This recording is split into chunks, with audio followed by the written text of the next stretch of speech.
Well, the sun is shining, it's not brutally cold, so you might say it's a great day to put the phone down and get outside. Sounds easy enough, but for some people, especially teens perhaps, it may not be so easy to do. So Grace is back with some tips and tricks to stop them, or maybe yourself, from wasting away that time on the phone. Because it's not just teens, I shouldn't have said that. It's honestly, all of us. it's all of us. When we're not sitting here, we're looking at our phones, right? It's always more attractive than what's around us. But anyways, iPhone, Android experts, they all say smartphones are addicting by design. So here's how to stop checking Instagram, watching silly videos, or just doom scrolling on X or Facebook.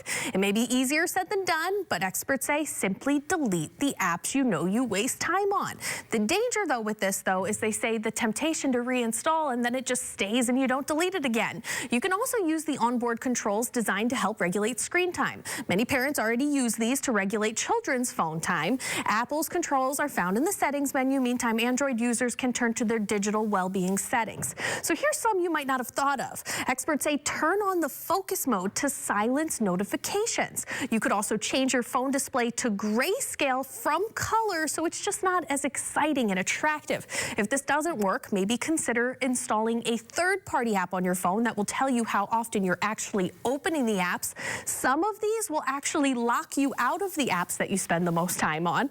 Then there are apps that require you to have things like tags that you have to hold up to your phone in order to access the apps that you've blocked. Here's one that's even more extreme. Experts say you consider buying a lockbox or a case that you can put your phone in or your teens in during certain times where you just don't want them or yourself to have it. You could also do what a lot of people are doing and get rid of the smartphone for a flip phone, but then you don't have GPS unless I guess you have one of those devices that people used to have. They'll make Garmin's or whatever they were. Pull it out of the old desk drawer, put that baby back in, and then you're good, I guess. Yeah. Oh, man. That's difficult. It really is. Which of these to you seems like one that you would do and it would actually help you? Oh, man. They all seem pretty extreme. I mean, I can see the limiting the notifications, maybe. Yes. You know, that way that reduces the temptation a little bit. Right. I've been dabbling in that, the focus mode where I silence all notifications, and then I kind of say, okay, I have my window to check my phone now. I can catch up on text or catch up on Facebook or whatever.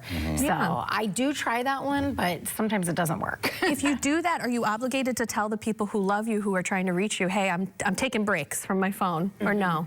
A lot of times it comes up with, what does it say? Like It'll say this person has their notifications silenced. Oh, I didn't know it does that. Clearly, I'm never using it. I don't know it either, but I get the point behind it. It's just so hard because it depends on how you're using the phone, too.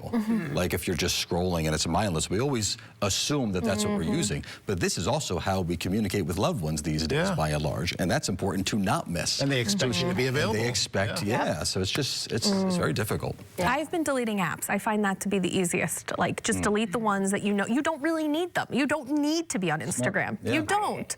But then I feel like we do for our work sometimes if we have our professional accounts for Facebook and whatnot. So it's a tough balance. Why I keep them on. Or it's my excuse, at least. Well, maybe some of those extreme ones, we'll try them, see how they work And just a little more willpower, too. Yes, it's an interesting study on self-discipline or the lack thereof. Absolutely.